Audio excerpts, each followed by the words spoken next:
যেই মাজার প্রথাকে তারা এতদিন লাল সালুর মসজিদ বলে ব্যঙ্গ করত, অর্থাৎ সেই মাজারেরই তারা পাহারাদার সেজে বসেছে। উপনিবেশিক অ্যানথ্রোপোলজি যখন প্রাচ্যকে পাঠ করতে শুরু করেছিল, তারা একটা বিভাজন তৈরি করতে চেয়েছিল। একদিকে যেমন ছিল শরিয়া ভিত্তিক আপোষহীন ইসলাম, তেমনি অন্যদিকে তারা সুফিবাদের মোড়কে গড়ে ওঠা আর একটা লোকজ ইসলাম তৈরি করেছিল। এটা মেইনলি ছিল তাদের ডিভাইন অ্যান্ড রুল পলিসিরই একটা পার্ট। তার মানে এখানে গড হিসেবে আপনি কাকে মেনে নিচ্ছেন? উপনিবেশিক অ্যানথ্রোপোলজি যখন প্রাচ্যকে পাঠ করতে শুরু করেছিল, তখন তাদের সুকৌশলী নীতি ছিল যে তারা একটা বিভাজন তৈরি করতে চেয়েছিল। ব্রিটিশরা ভারতবর্ষের মুসলিম সমাজকে বুঝতে গিয়ে দুটি ডিফারেন্ট খাঁচা বা কেস তৈরি করেছিল। তো তাদের খাঁচার একদিকে যেমন ছিল শরিয়া ভিত্তিক আপোষহীন ইসলাম, তেমনি অন্যদিকে তারা সুফিবাদের মোড়কে গড়ে ওঠা আর একটা লোকজ ইসলাম তৈরি করেছিল। আর এই যে বিভাজন তারা তৈরি করেছে, এর উদ্দেশ্য কিন্তু শুধুমাত্র তাদের একাডেমিক চর্চা ছিল না, বরং তারা চেয়েছিল যে তারা একটা সাম্রাজ্যিক নিয়ন্ত্রণের সুসংগঠিত রাজনৈতিক কাঠামো। সো এটা মেইনলি ছিল তাদের ডিভাইন অ্যান্ড রুল পলিসিরই একটা পার্ট।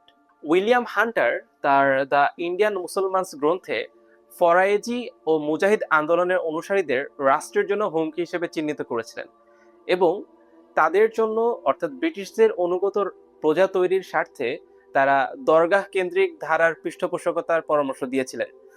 যেমন রিচার্ড ইটন তার বিখ্যাত গ্রন্থ the rise of Islam and the Bengal frontier, এই বইটাতেও তিনি বাংলার ইসলামীকরণকে যেভাবে কৃষি কাঠামোর বিস্তারের সাথে যুক্ত করেছেন, সেখানেও এই লোকজ কাঠামোর বন্দনা করা হয়েছে। পশ্চিমা ওরিয়েন্টালিস্টদের তৈরি করা এই বিভাজন রেখাই পরবর্তীতে আমাদের এদেশীয় বুদ্ধিজীবীদের মনস্তত্ত্বে তা এক ধরনের কলোনাইজেশনের এক ধরনের যে মাইন্ডসেট, সেটার বীজ বপন করে দিয়েছিল। অর্থাৎ আমাদের দেশের বঙ্গীয় বুদ্ধিজীবীরা তাদের প্রভু ব্রিটিশদের পথে হেঁটেছিল। স্বাধীনতার পর থেকেই বাংলাদেশের যে সেকুলার বুদ্ধিভিত্তিক পরিসরটা আছে, তারা এই ঔপনিবেশিক বিভাজনকেই নিজেদের অস্তিত্ব রক্ষার ঢাল হিসেবে গ্রহণ করেছে। যেমন সৈয়দ ওয়ালিউল্লাহর যে লালসালু উপন্যাসটা আছে, যেটা আমরা অনেকেই স্কুলে পড়া অবস্থায় পড়েছি, এটা হচ্ছে বাংলা সাহিত্যের একটা ধ্রুপদী রচনা। কিন্তু সেকুলারদের হাতে এটা যাওয়ার পর যেটা হয়েছে যে তারা ইসলামকে সামগ্রিকভাবে আক্রমণ করা একটা মোক্ষম অস্ত্র বানিয়েছে এটাকে। আর ব্যাপারটা এমন না যে লালসাল উপন্যাসটা সরাসরি নিউট্রাল টোন থেকে লেখা হয়েছে, এটা নিজেও এক ধরনের ইসলামফোবিক উপন্যাসই ছিল। তো এই গ্রন্থে মজিদ চরিত্রটাকে এমনভাবে উপস্থাপন করা হয়েছে যেন এই মজিদ পুরো বাংলাদেশের আলিম সমাজ, মুসলিম সমাজ, ইসলামী সমাজের এবং ইসলামী মূল্যবোধের সে প্রতিনিধিত্ব করে। তো আলটিমেট টার্গেট কি ছিল? টার্গেট কিন্তু এটাই যে তারা এই উপন্যাসের মাধ্যমে ইসলাম এবং মুসলিমদেরকে উপহাস করতে চেয়েছে। সেখানে মাজারের লাল কাপড়, তাদের ভণ্ডামি, নারী নির্যাতন বা নারীদের ছোট করে দেখার যে গল্পগুলো সেখানে তুলে রেখেছে বা তুলে ধরেছে, সেগুলোকে তারা যেটা করেছে যে এগুলোই যেন ইসলাম, এগুলো যেন ইসলামের সমার্থক। তো যুগ যুগ ধরে তারা যেটা করেছে, প্রগতিশীলতার মোড়কে তারা শিখিয়েছে যে ধর্ম মানে কি? ধর্ম মানে হচ্ছে ব্লাইন্ড ফেইথ, অন্ধত্ব। আর লাল সালুর সেই মজিদ হচ্ছে এই অন্ধত্বের প্রধান পীর। তো সিনেমা, নাটক বা সাহিত্যের পাতায় তারা এই মাজারের প্রতারণাকে পুঁজি করেই সামগ্রিক ইসলাম ব্যবস্থার দিকেই বিষেধাগার করেছে। And এটাই হচ্ছে তাদের বুদ্ধিবৃত্তিক প্রতারণা। তো সম্প্রতি এই দৃশ্যপট কিন্তু নাটকীয়ভাবে বদলে গেছে এবং তাদের এই দীর্ঘদিনের সাজানো যে বয়ান, এটাও সংকটের মুখে পড়েছে। তাওহীদের অনুসারীরা যখন শিরক ও বিদাতের এই আখড়াগুলো অর্থাৎ মাজারগুলোর বিরুদ্ধে সোচ্চার হচ্ছে এবং এক ধরনের কাঠামোগত ভাঙনের ডাক দিচ্ছে, তখন এই সেকুলাররাই আবার সম্পূর্ণ ভিন্ন রূপ ধারণ করেছে।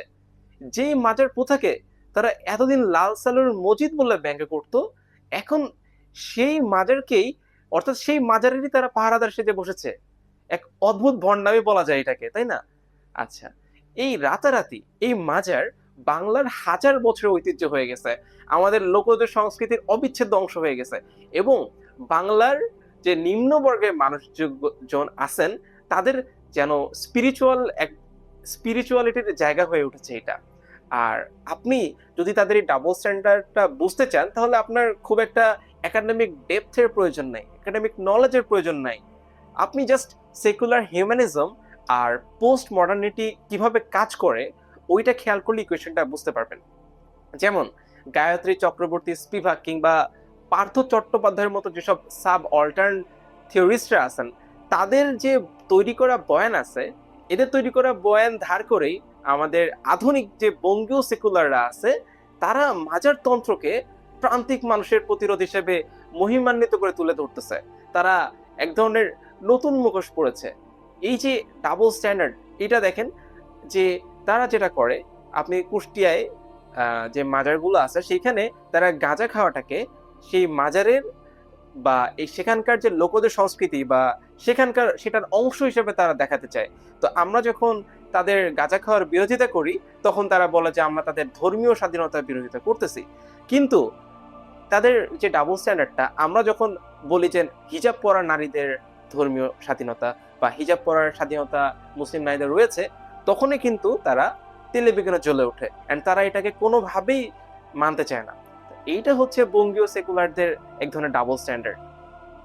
তো তাদের কাছে যেহেতু তাদের ধর্মের কোনো ইলাহি বা আসমানি বৈধতা নেই, তারা যেহেতু ধর্মকে জাস্ট ক্ষমতার লড়াইয়ের একটা হাতি হিসেবে দেখে, তাই মাজার দিয়ে যখন ইসলামকে আঘাত করা যায়, তখন যেটা করে যে তখন তারা মাজারকে পশ্চাৎপদতা অর্থাৎ ব্যাকওয়ার্ডনেস আর ডার্কনেস অর্থাৎ অন্ধকারের প্রতীক হিসেবে দেখায়।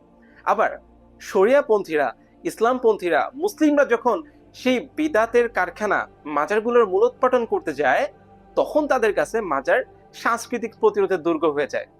তো তারা কিন্তু ইসলামকে ভয় পায়। ইসলামকে ভয়ের জায়গা থেকেই কখনো মাজারকে তারা ব্যবহার করে ইসলামকে খাটো করতে চায়। আবার ইসলামিস্টরা যখন এই মাজারকে উচ্ছেদ করতে যাচ্ছে, তখন আর তারা আবার ঠিক মাজারের পেছনে দাঁড়িয়ে মাজারকে তারা রক্ষা করতে যাচ্ছে।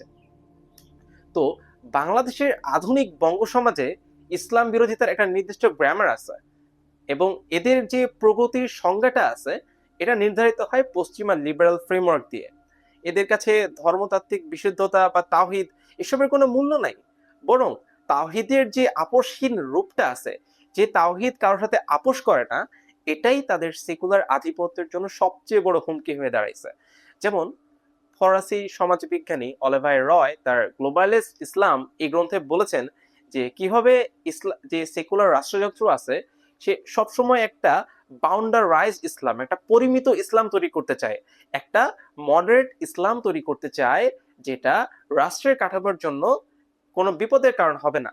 সো তারা মেইনলি কি চায়, তারা একটা ডিস্টর্টেড, তারা একটা বিকৃত ইসলাম চায়, যে ইসলামের ভার্সনটা তারা তৈরি করেছে। এটা আল্লাহর দেওয়া ইসলাম না, এটা হচ্ছে সেকুলারদের তৈরি করা একটা ডিস্টর্টেড ইসলাম।